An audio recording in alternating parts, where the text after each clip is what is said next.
Hello বন্ধুরা, welcome back to my channel. কেমন আছো তোমরা সবাই? আশা করি তোমরা সবাই খুব খুব ভালো আছো, আমিও ভালো আছি। ফিরে আসলাম আবার নতুন একটা ভিডিও নিয়ে।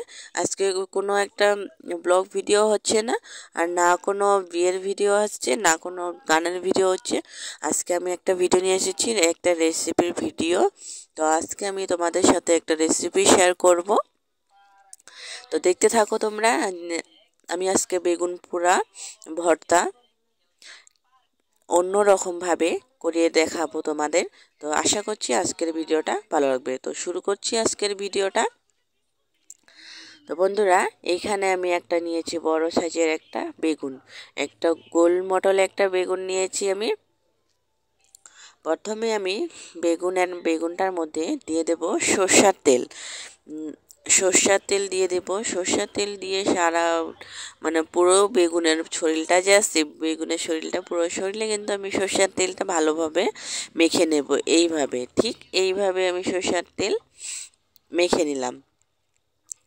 তারপর আমি নিয়ে নিলাম একটা কিন্তু টমাটোটা আমি ভালোভাবে টমাটোর মধ্যেও আমি সরষের তেল মেখে নেব।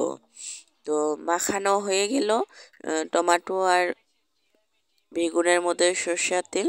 বেগুনটার মধ্যে তারপর আমি ছুরির সাহায্যে বেগুনটা আমি একটু ফালা ফালা করে দেব, একটা একটা করে দাগ দিয়ে দেব ছুরির সাহায্যে, যেন বেগুনটা ভালোভাবে চারদিকে ভালো মতো সিদ্ধ হয়ে যায়। তারপর আমি এখানে গ্যাসটা অন করে বেগুনটা বসিয়ে দেব গ্যাসের উপরে। তারপর দেখো বন্ধুরা, আমি এখানে নিয়ে নিয়েছি কিন্তু তিনটা গোটা রসুন। গোটা রসুন নিয়ে নিয়েছি। এটা আমি একটা লোহার শিকের মধ্যে একটা একটা করে গাঁথিয়ে নেব। রসুনগুলো কিন্তু পোড়াতে হবে। তারপর এইখানে দেখো বেগুনটা আমি যে তেল মাখিয়ে বসিয়ে দিয়েছি, সেই বেগুনটা কিন্তু এক সাইড হয়ে গিয়েছে। তো বেগুনটা আমি দিয়ে দিয়েছি উল্টে, আর এক সাইড হওয়ানোর জন্য দিয়ে দিয়েছি। আর তিনটা যে আমি রসুন নিয়েছিলাম, সেই তিনটা রসুনটা আমি একটা লোহার শিকের মধ্যে গাঁথিয়ে নিয়েছিলাম। তো রসুনগুলো আমি একটা গ্যাস অন করে আরেক দিকে আমি রসুনগুলো পুড়িয়ে নিচ্ছি ভালোভাবে। রসুনগুলো কিন্তু ভালোভাবে পুড়িয়ে নিতে হবে। এদিকে আরেক সাইডও হয়ে গিয়েছে। তো আমি বেগুনটা আরও উল্টে দিয়ে দিলাম। দেখো ভালোভাবেই সিদ্ধ হয়ে গেছে, সম্পূর্ণ সিদ্ধ হয়ে গিয়েছে।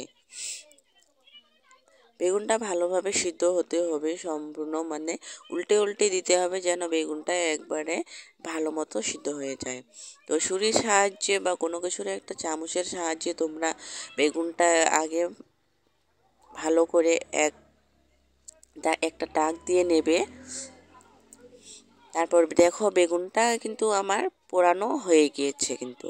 তারপর আমি এখানে নিয়ে নিলাম টমেটোটা, যে তেল মাখিয়ে রেখে দিয়েছি সেই টমেটোটাও আমি সেভাবেই, যেমন বেগুনটা আমি পুড়িয়ে নিলাম সেভাবেই আমি কিন্তু টমেটোটাও পুড়িয়ে নেব। টমেটোটাও আমি উল্টে উল্টে এক সাইড হয়ে যাবে, তারপর আর এক সাইড আমি টমেটোটাও এই সাইড পুড়ে নেব। তারপর এখানে আমি নিয়ে নিয়েছি কয়েকটা কাঁচা লঙ্কা।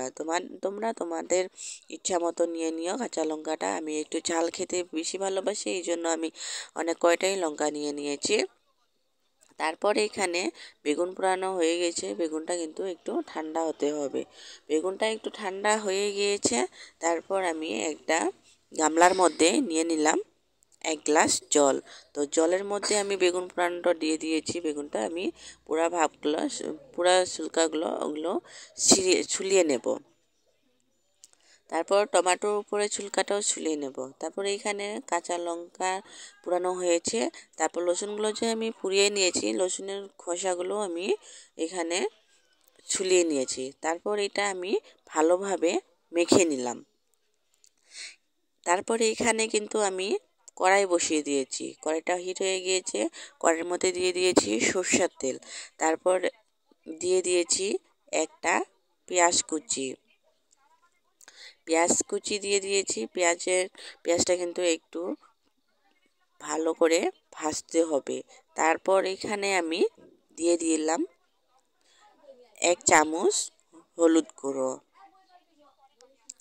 তারপর আমি নিয়ে দিলাম এখানে পরিমাণ মতো নুন, দিয়ে এটা আমি আবারও ভালো করে লাড়ে নেব, যাতে পেঁয়াজগুলো একটু সফট হয়ে যায় আর পেঁয়াজের কালারটা একটু চেঞ্জ হয়ে যায়। দেখো বন্ধুরা, পেঁয়াজের কালারটা চেঞ্জ হয়ে গেছে, সফটনেস হয়ে গেছে। তারপর আমি এখানে টমেটো আর বেগুনটা যে মেখে রেখেছি কাঁচা লঙ্কা রসুন দিয়ে, সেগুলো আমি কড়াইয়ের মধ্যে ঢেলে দেব। দিয়ে কিন্তু এটা ভালো মতন এটা নাড়তে হবে, মানে ভালোভাবে থাক করে এটা ভালোভাবেই পেস্ট করতে হবে। তারপর আমি এইভাবেই 2 মিনিটের মতো এটা ভালো করে লাড়ে আমি খুন্তির সাহায্যই না, আমি হাতার সাহায্যে এটা ভালোভাবে লাড়ে নিয়েছি থক থক করে। দেখো আমি পুরো কমপ্লিটলি হয়ে গিয়েছে। তারপরে এখানে আমি একটা নিয়ে নিয়েছি কিন্তু একটা থাল। আবার ফাইনালি বেগুন পুরা ভর্তাটা হয়ে গিয়েছে। তারপর আমি নিয়ে নিয়েছি একটা থাল, এখন আমি সার্ভ করব। তো হয়ে গিয়েছে বন্ধুরা, তোমরাও কিন্তু এইভাবে ঘরে একবার অবশ্যই ট্রাই করতে পারো। এই বেগুনের ভর্তা দিয়েই কিন্তু তোমরা এক থাল ভাত এমনিই খেতে পারবে, আর কিছু লাগবে না, অন্য কিছু দরকার নেই। তারপর হয়ে গিয়েছে। তারপর আমাদের বাড়িতে ছিল ধনেপাতা, ঘরে ছিল না, তো বাড়িতে ছিল ধনেপাতা কুচি, মানে এখনও ভালো মতো গাছ হয়নি। সেই ধনেপাতা একটু তুলে নিয়ে আসে তারপর আমি উপর দিয়ে দিলাম ধনেপাতাগুলো। তো তোমরাও অবশ্যই এইভাবে একবার অবশ্যই ট্রাই করো, আশা করছি ভালো লাগবে। তো কেমন লাগলো বন্ধুরা? আশা করছি আজকের এই রেসিপি ভিডিওটা অবশ্যই ভালো লাগবে। যদি ভালো লেগে থাকে লাইক কিন্তু একটা করে দিও, আর এমনই নতুন নতুন ভিডিও দেখার জন্য চ্যানেলটা আমার প্লিজ সাবস্ক্রাইব করে দিও। ফিরে আসছি নতুন একটা ভিডিও নিয়ে, ততক্ষণে ভালো থেকো, সুস্থ থেকো সবাই। Tata guys, thanks for watching.